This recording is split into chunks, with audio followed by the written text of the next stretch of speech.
দাদা এদিকে দাদা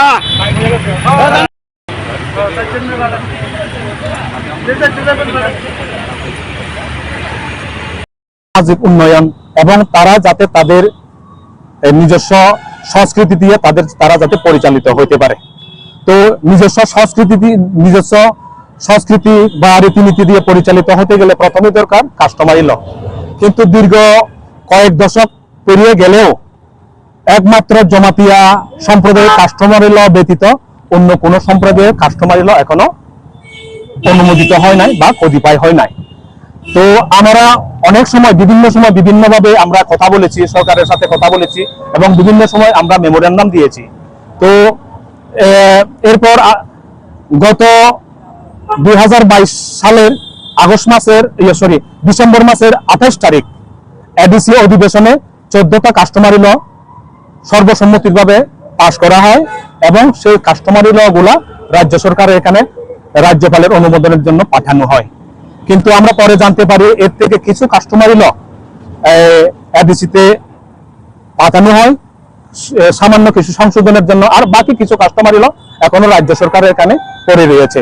তো আমাদের দাবি যে সমস্ত কাস্টমারি ল গুলা গত এডিসি অধিবেশনে পাশ করা হয়েছিল ওই সমস্ত কাস্টমারি ল গুলা যাতে দ্রুত রাজ্যপালের অনুমোদন দিয়ে রাজ্য সরকার দ্বারা এই সমস্ত কাস্টমারি ল পাশ করা হয়।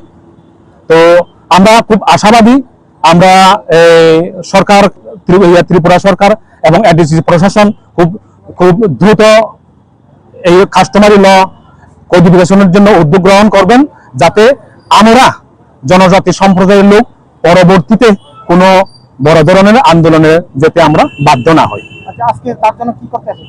আমরা শুধু কাস্টমারি ল যাতে সরকারিভাবে অনুমোদন হয় ওর জন্য আমরা আজকে স্মারকলিপি প্রদান করতে এসেছি মাননীয় মুখ্যমন্ত্রীর নিকট। মুখ্যমন্ত্রীর বাসভবন শুধু এখানে নয়, আজকে অলরেডি আমাদের এডিসিতেও মাননীয় মুখ্য কার্যনির্বাহী সদস্যের নিকট আজকে আমরা স্মারকলিপি প্রদান করেছি, যাতে দ্রুততার সহিত আমাদের জনজাতিদের যে 14টা কাস্টমারি ল বিল এখন পেন্ডিং রয়েছে এই কাস্টমারি ল গুলো যাতে দ্রুততার সহিত পাস করা হয়। লং তরাই কাচ্চি গানের সর্ষে তেলে টেস্ট, যে খাবে সেই বলবে লং তরাইবে। লং তরাই